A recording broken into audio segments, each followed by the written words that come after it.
Mimi ni mtu ya mlima na hapa iko mlima inaitwa Mount Elgon. Hivyo hii safari ya kutafutana na milima niko hapo. Na si ati sijui iko mlima ya Mount Elgon, lakini kwa hii siasa yetu vile kakaa Kenya. Kwanza unapanga nyumbani. Ukishamaliza kupanga nyumbani unatafuta marafiki. Na pale kwa mlima Kenya tumepanga, tumemaliza. Na tumeamua vile tutakaa. Nitakuwa nikitangaza mwezi ya Januari vile tutajipanga na vile tutakaa. Na pale nyumbani nimeambiwa nitafute marafiki. Na hao watu ya Mlembe our first priority. Kwa sababu tumeshakuwa na urafiki hapo mapema na tukafaulu. Unakumbuka mwaka wa 2002 Rais marehemu mstaafu Mwai Kibaki alikuwa president na the late kijana wa Malo akakuwa vice president wake. And the only time mambo ya magharibi imefaulu ni siku wameshikana na watu ya Mount Kenya. Hizi zingine zote wamejaribu other formulas, haifanyi kazi. Na unajua uwezi panda maharagwe kila mwaka na uvuni uendelee kupanda maharagwe. Ukipanda maharagwe mwaka huu haimei, panda mwaka ujao haimei, unabadilisha unapanda mahindi. Sisi nataka kuuliza watu ya Mlembe Nation, we go back to factory settings, waangalie siku walifaulu kwa kuunda serikali, walishikana na watu ya Mlima Kenya. The Western people are our natural partners, because hapo mbeleni we have worked together and succeeded. Not just succeeded kwa kuunda serikali, lakini serikali ambayo ilifaulu, serikali ya Mwai Kibaki na kijana wa Malo ilifaulu sana. Na watu wakiongea mambo ya Kenya vile imeendeshwa miaka mingi, kila mtu anataja muhula wa Mwai Kibaki na kijana wa Malo. Na kwa hivyo nitakuwa nikitafuta urafiki sana hapa kwa magharibi, kwa sababu watu ya magharibi kwa wingi ya wapigaji wa kura wako na mambili kutoka kwa Mlima Kenya, na ni makosa sana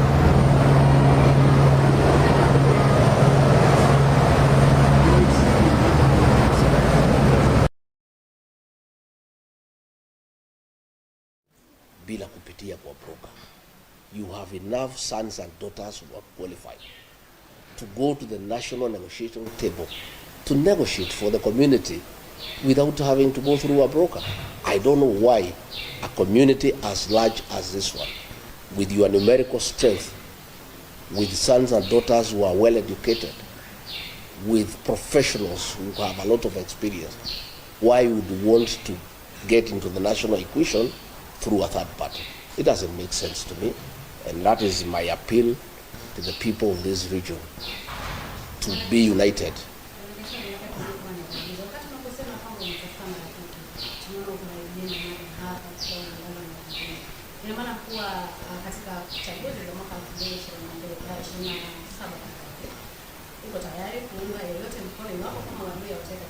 Si ndio?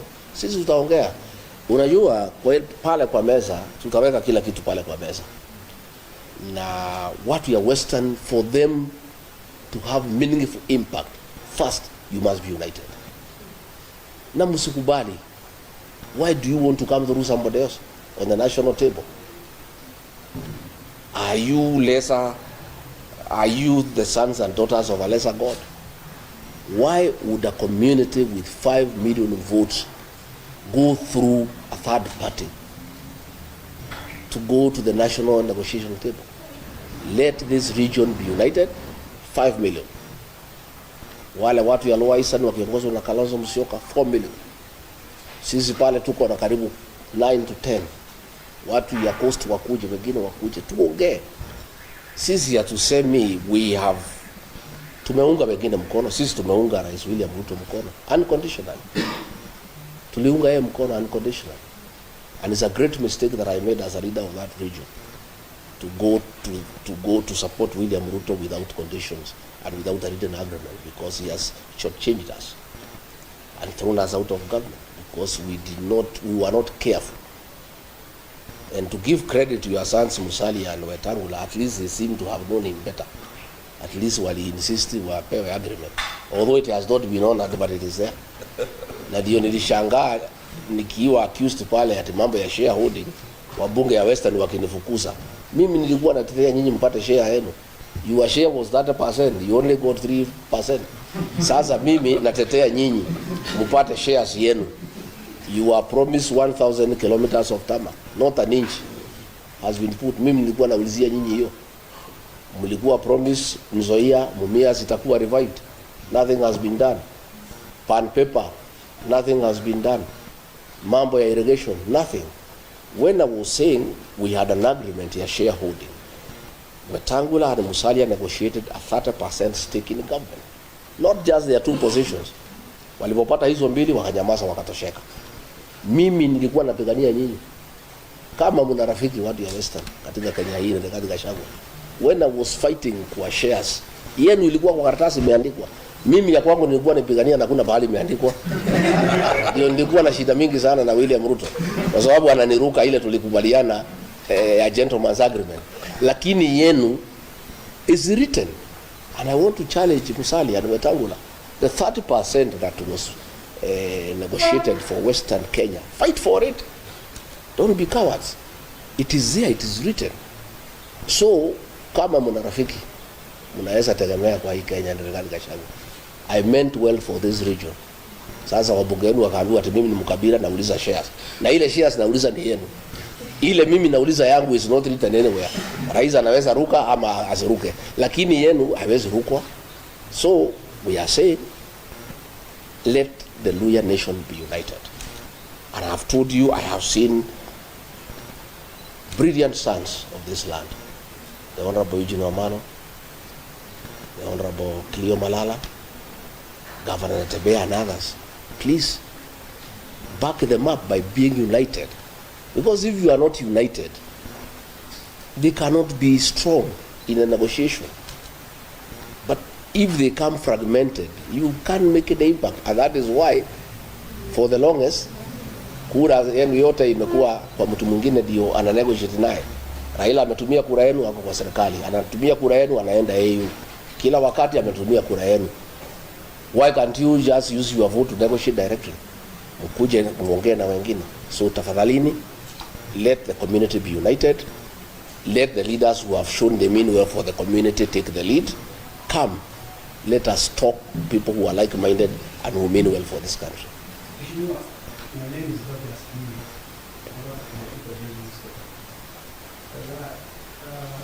We are happy that we are here. We are negotiating. We are talking to our leaders. My question is, we have talked about one issue, is that the issue of shareholding. But the people of the mountain should change. But we have recently seen at the head of the state, President Ruto appointing some names on the mountain. Does it mean that those names are representing the people of the mountain? No. You missed the point.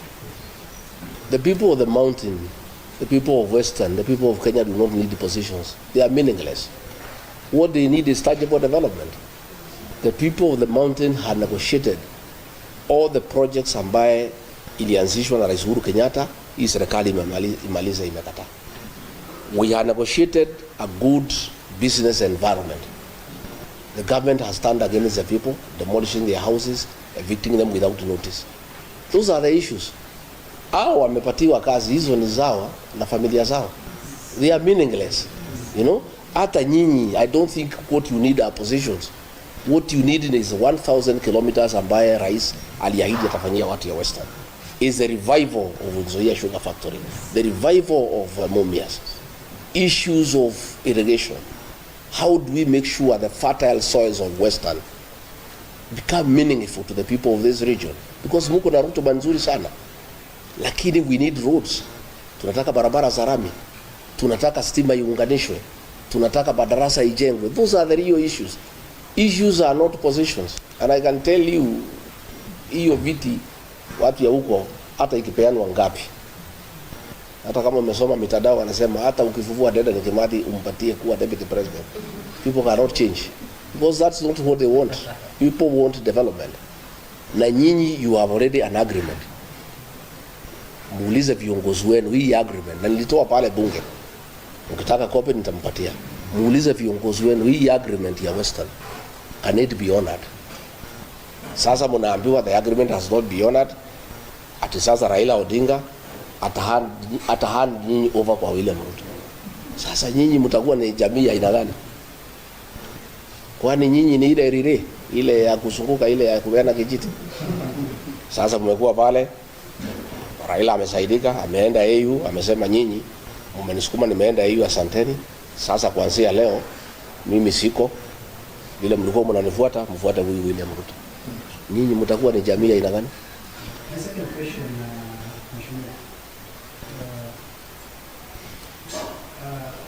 I've seen one of the party leaders,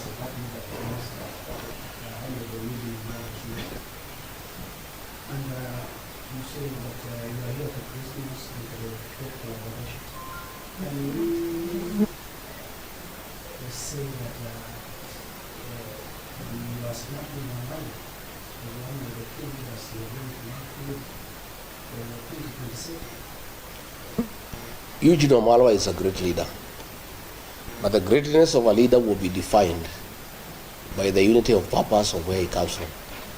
It is you to make him a great leader and propel him to great heights of leadership by being united.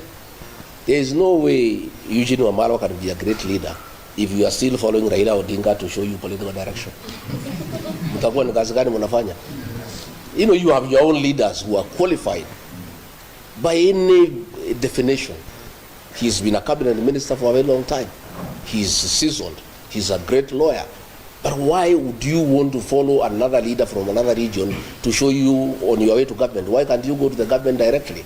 So what you are saying will engage Eugene Wamalwa and others. But his relevance in the national political discourse will be informed by the unity of purpose of the Luhya nation and by numbers. So lazima kwanza mkubali, you unite under your leaders from here. Hamwezi kwenda kukodisha viongozi na mko na viongozi hapa. Itakuwa hiyo ni hesabu gani mnapiga? So we are willing to work with Eugene Wamalwa and other leaders. But it is a responsibility yenu kama jamii kupatia yeye nguvu na kumpatia yeye ile weight ya kuja kwa meza na kusema basi mimi nimekuja niko hapa 5 million. We want you to back me to be president. This is what I have brought on the table. And these people are united. But if you are not united behind that leader, how will he negotiate with other leaders from other regions? And that is myself the battle that I had with President William Ruto. Because alitaka katakata watu yangu into smaller units. You know?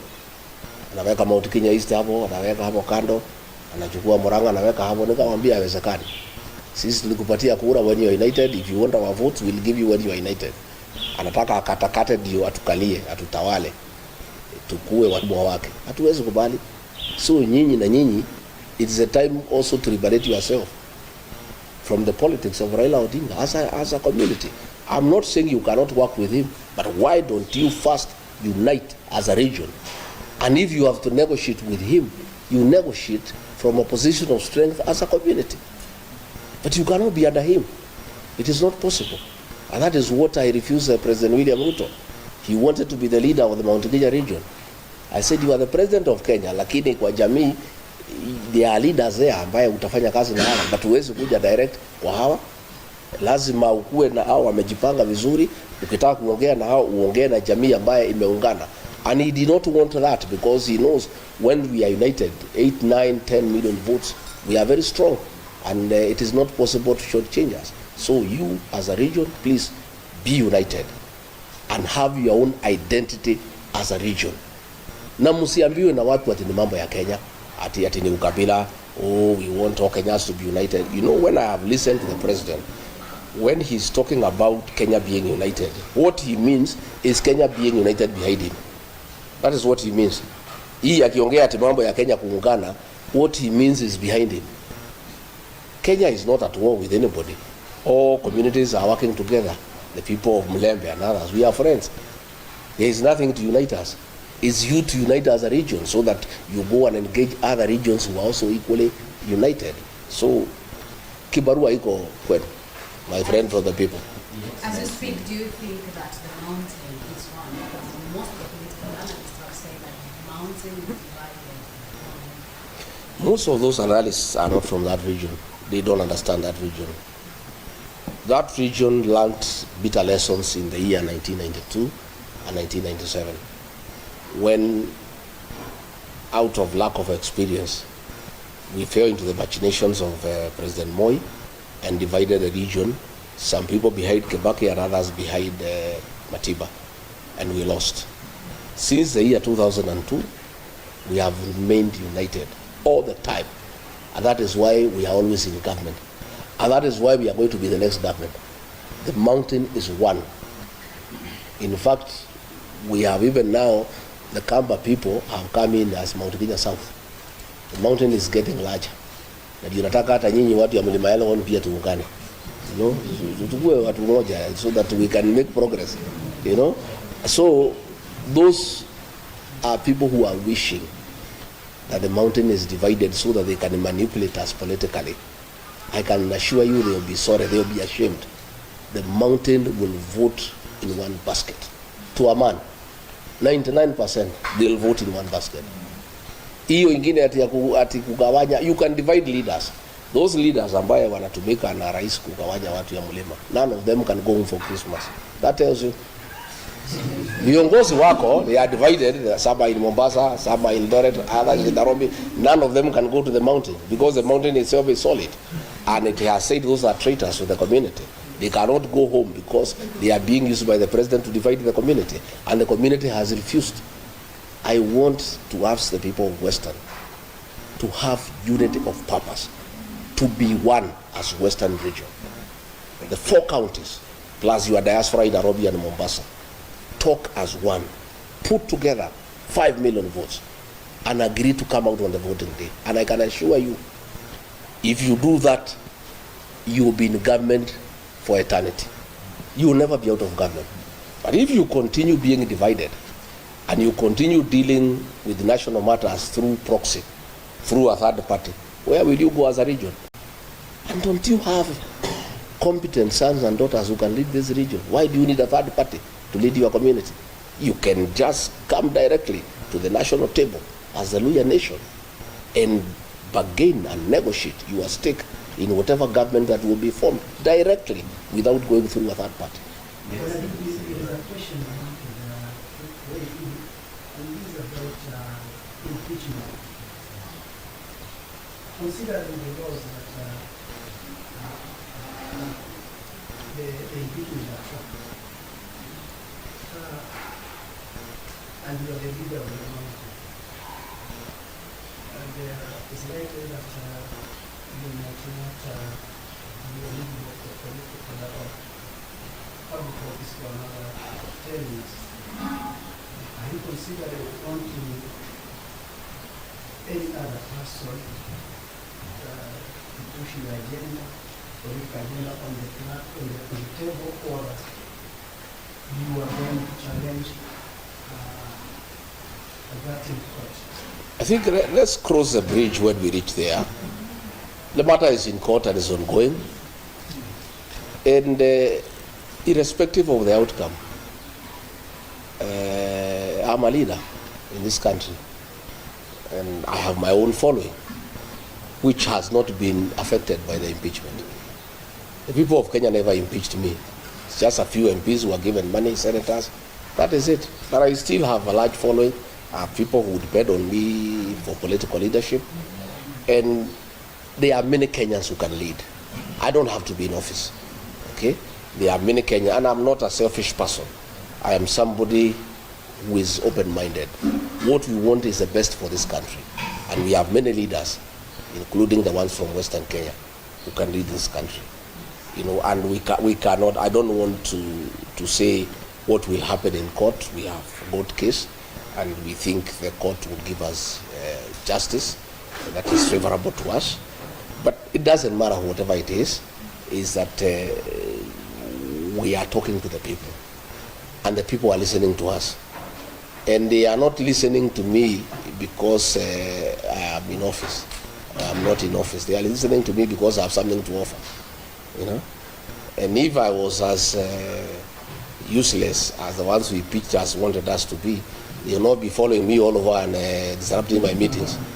If you look at the newspapers and the social media, all the government people, they just talk about me every day, much more than they were even talking when I was in office, which means I have something to offer, and I have some significant contribution to make to the politics of this country. So we'll continue engaging. Yeah.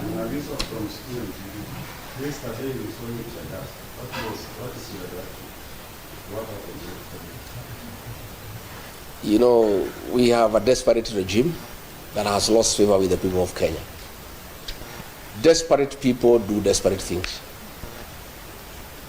A police officer threw tear gas at us. The meeting went on, and the people were dealt with by Wananchi.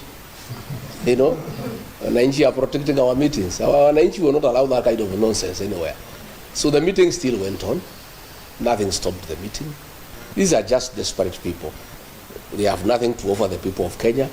There are so many questions, abductions they cannot answer, cost of living they cannot answer, poor economic management they cannot answer.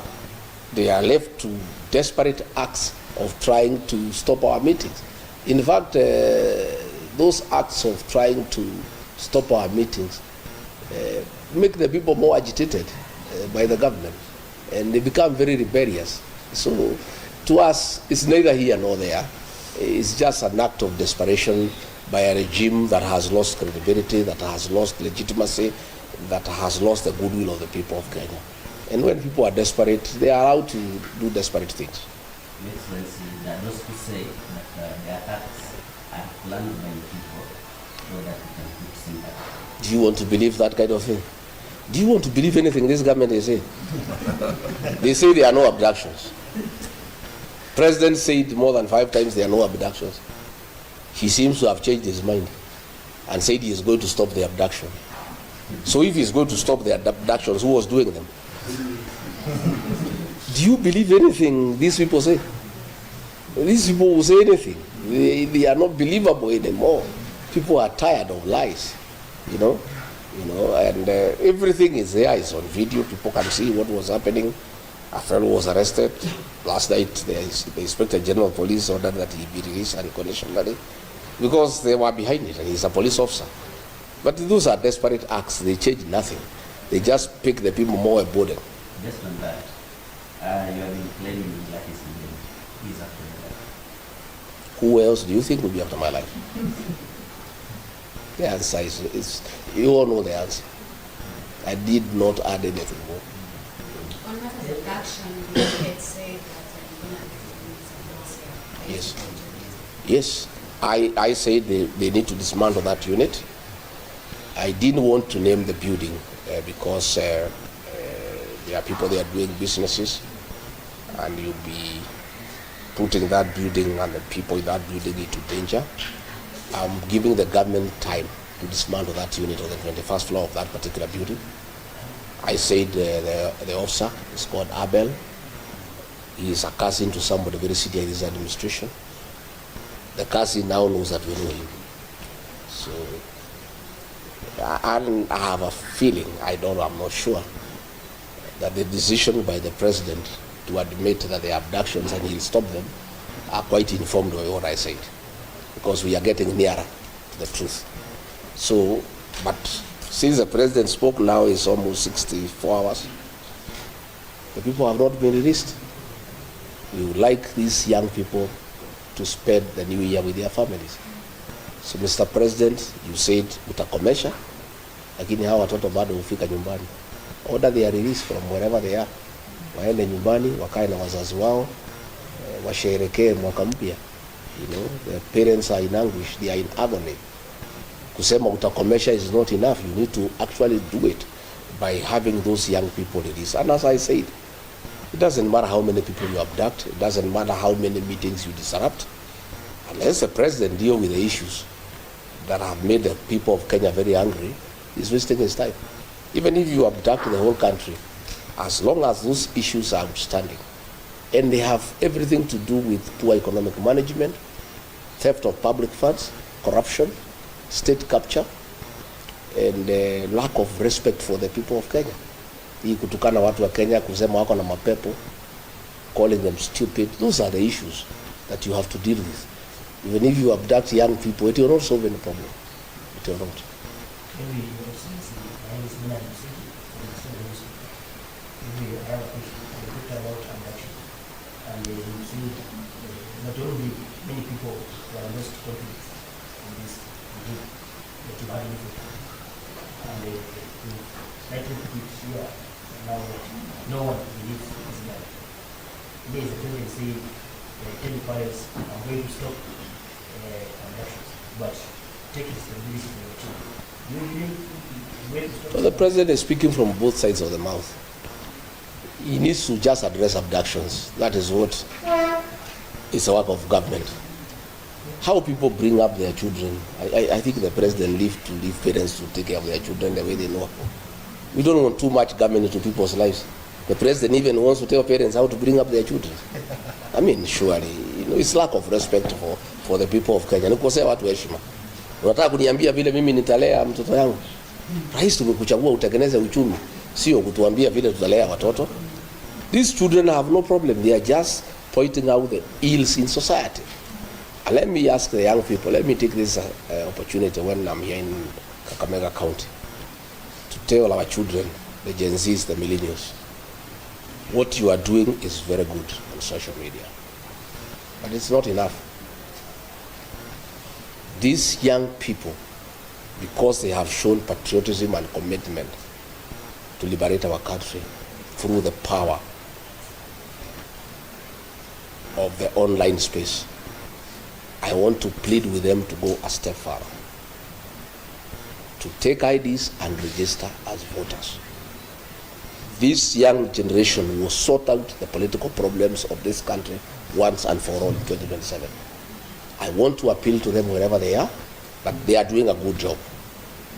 But to complete what they are doing and to make it meaningful, we need regime change. And that will come through the ballot. Much as they are doing a very good job on social media, on the X space, much as they are doing very good on TikTok, that is only a certain percentage. But the real job to liberate this country and bring good governance will take place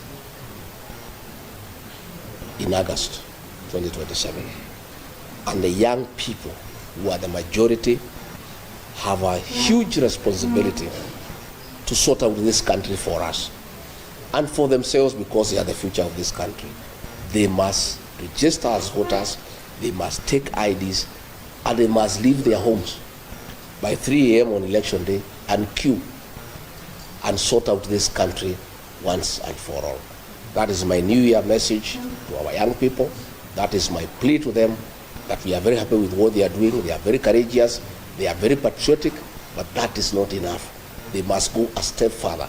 They must register as voters, and they must come out and join the rest of Kenyans to put a good government into office in 2027.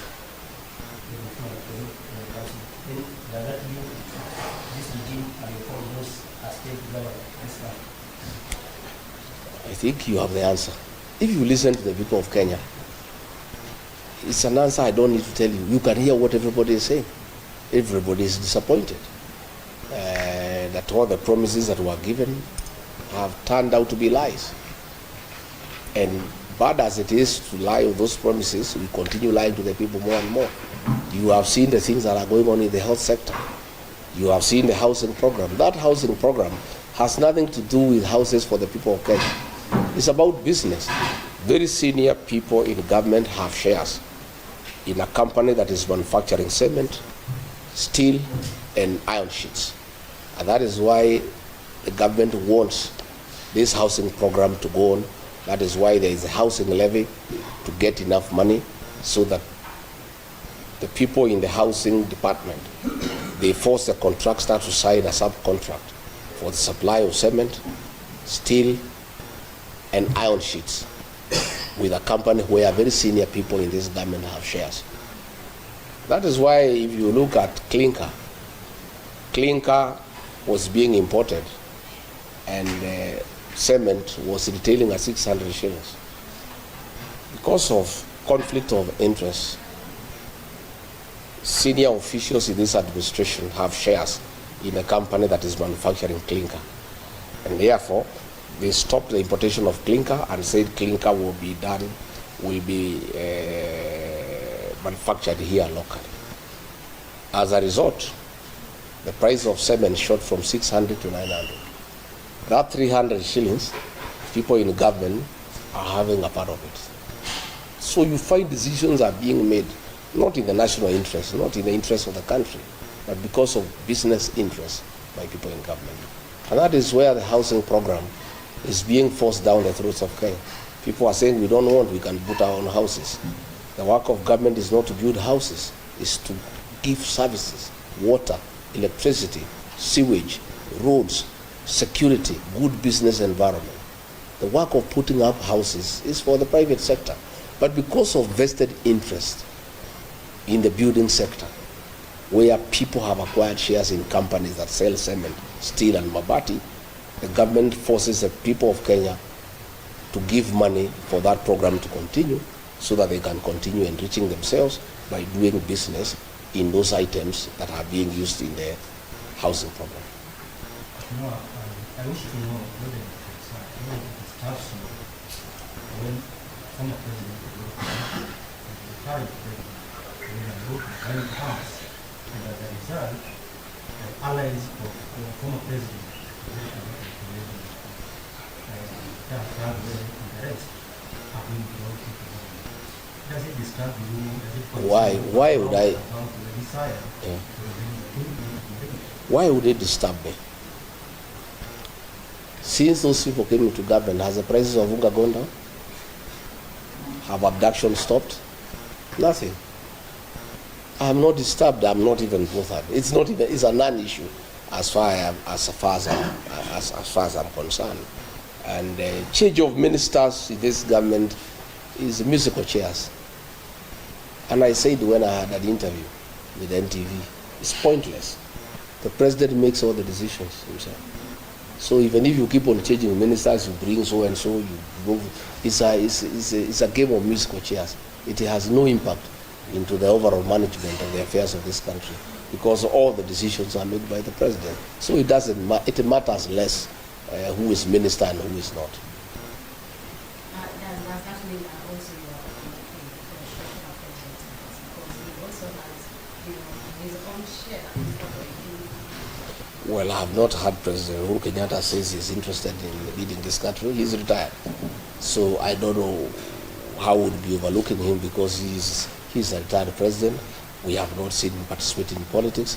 So I don't know how his meeting with President William Ruto would affect leadership or politics in this country. He's a retired president. And as far as I am concerned, a meeting between two leaders is as good. There's nothing wrong with it. What is the relationship? After society, we cited goods to raise the fund. I have asked you whether you want to believe anything that has been said by this government. I don't want to dignify such ridiculous accusations by way of an answer. Uhuru is our son, and he's our leader back at home, and we respect him for the work he has done for this country, and we continue respecting him for what he did for this country. I'm asking this question completely. When you took over, the Kenya Kwanza government took over, you're on the record defending the government that you inherited empty coffers. So that's why the government was unable to carry out some development projects. So are you defending the government out of ignorance or did you do that time? I was defending because that is the situation that was presented then. But 1 year down the line, I found we had lost focus, and we were doing things that are not a priority to the people of Kenya because of state capture, the housing program, for example. the changing of the university model, a model that was working, the doing away with the NHIF and bringing a new system called SHIF, when there is no proper interrogation of how it can work. So I was defending because we came in having certain intentions to right what we thought was wrong. But along the way, I found that most of the things that we were doing were not in national interest. And I started saying no. And that is when I started having a problem with the president by saying, no, this is not right. Let's listen to the people of Kenya. The finance bill, Kenyans are opposed to it. I just came, I was listening to the people, and saying this is what the people are saying.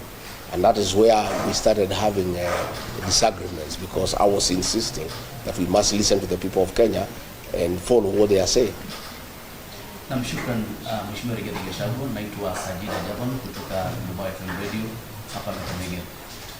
Swali langu litahusiana kwamba tangu ulipoweza kubadilishwa madarakani na mwenzio naibu wa rais wa sasa Profesa Kithure Kindiki akaweza kuteuliwa kama naibu wa rais, je, mlikuwa na mahusiano mazuri sana? Je, uhusiano huo ungalipo baina yako na Mheshimiwa Rigathi Gachagua?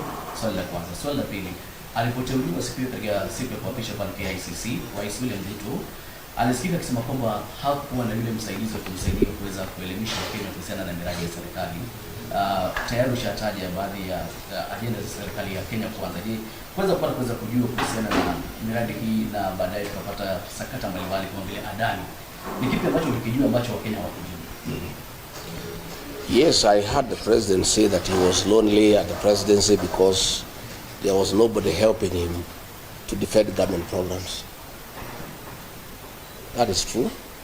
I was unable to defend most of them because I could not defend theft and corruption. I could not defend Adani.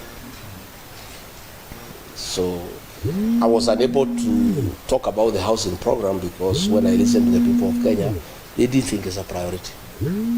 I was unable to defend the migration from NHIF to SHIF because it's not working out well for the people of Kenya.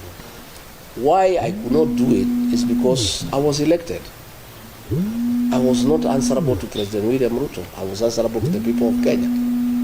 So anything that the people of Kenya had a problem with, ordinarily when you are elected, you don't fight your own bosses, the people who elected you. Ndio mimi nikashindwa kwenda kutetea hizo miradi. But the person, the president chose to occupy that office can defend anything because yeye ni mfanyikazi wa rais. Yeye si mfanyikazi ya raia, hajachaguliwa na mtu yeyote. Yeye ni mfanyikazi wa Rais William Ruto. So akiambiwa kwenda sema Adani ni mzuri, anaenda anasema Adani ni mzuri. Shifu ni mzuri, Shifu ni mzuri. Hii ni abduction, hakuna abduction, anasema hakuna abduction. But mimi, when I was still in office, nikiwa Mombasa, I castigated abductions and extrajudicial killings because I was elected by people. When you are elected by people, you must think about them and what they think about what you say and what you do. And that is the difference between an elected deputy president and an appointed one. And that is why the framers of our constitution, made it possible for a deputy president to be elected so that he can be talking for the people and can tell the president, no, this is wrong. But the situation we are having now, there is no difference between the president and the deputy. They are one and the same. So that was the situation. And I really asked the president to forgive me. I couldn't. I was elected, so I couldn't defend corruption. I couldn't defend things that are against the people of Kenya. There was no way I could do it. But it is not because I'm a bad person, but it's because I was elected. And once you are elected, you must respect the people who have given you the job. Mwisho kabisa, kuna hili swala ambalo wanasema kwamba kuna baadhi ya viongozi wanasema kwamba ni wakati sasa uweze kuketi chini na kunyamaza ili kuweza kuzuia baadhi ya mashambulizi ambayo yanatokea kwa sasa.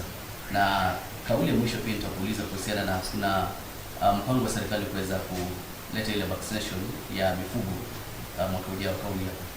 Wale wanasema ni nyamaza si wafuasi wangu, ni watu ya serikali. Watu ya serikali wanitakie vema.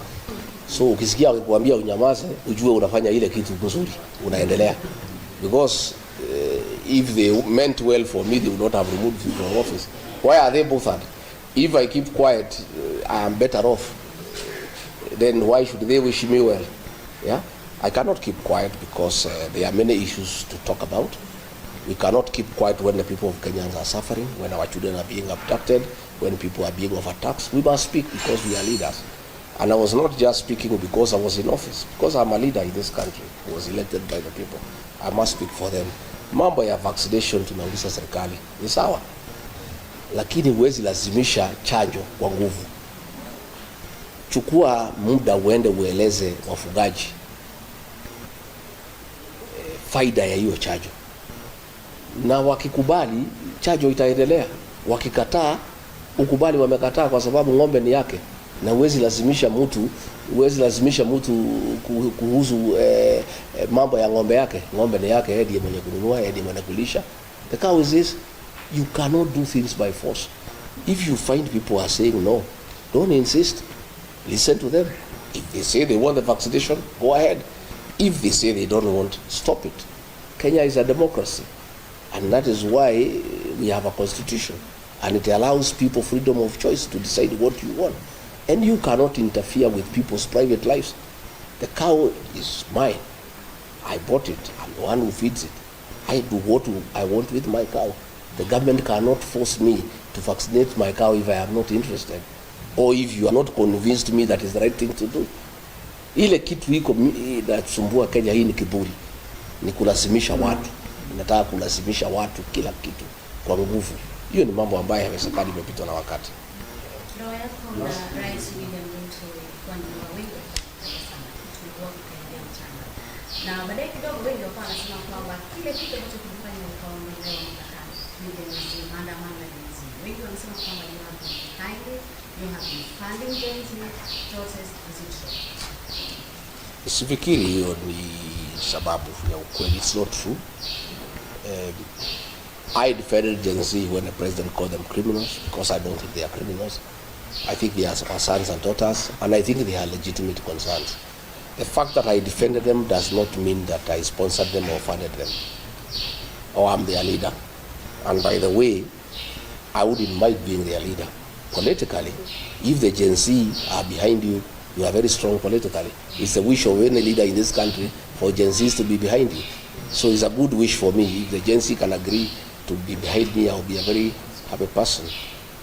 They did not remove because of that. They refused me because I refuse to support corruption. I refuse to support economic mismanagement of this country. I refuse the president to divide my region, the Mount Kenya region, for political expediency. I said he cannot divide them. Those are the issues. And I refuse to be a yes man, say yes to everything. Those are the issues. Anything to do with the Gen Z or the shareholding or his tribal, that is just talk. But the real things is that I would not be party to some of the things that the government was doing. The last question, please. We've seen you in the procedure for political leadership. Is there anything you will offer? Are you going to form another Australian coalition? I think if you listen to me speak, I said, we are all working towards liberating this country, but every leader has a responsibility to put his people together. I am putting my people together. Eugene and others are putting their people together. Everybody, once that has been done, we'll be having a conversation in the new year. How do we now come up with a formula of how to come up with responsible leadership that will be responsive to the needs of the people of this country. So this is an ongoing conversation. This is a process. It takes time, but I can assure you that we have patriotic men and women in this country who will do whatever it is, who will sacrifice a lot to make sure that we get the right governance into place for the benefit of the people of this good country. Asante sana kwa muda wako. Asante. Tena Mlenge Nation. Kile kitu ambacho ningependa kuambia kwamba kuna a lot of local and TV and radio stations, national TV stations as well around. So the truth will not kile tasikika kwingine akisema yale yote ambayo anaweza kusema. tunataka hapa, lakini thank you so much on behalf of the panelists wote wameuliza maswali na all the media stations represented. Karibu sana. Asante sana. Na mimi nimeshukuru sana, nimetakia nyinyi sikukuu njema na mwaka mpya wenye mafanaka kubwa. Na hii Western mtakuwa mkiniona from time to time. Asante. Hii ni mlima yetu. Labda mheshimiwa hivi nasema kijambo kama host. Yes. I need to. It's easier to.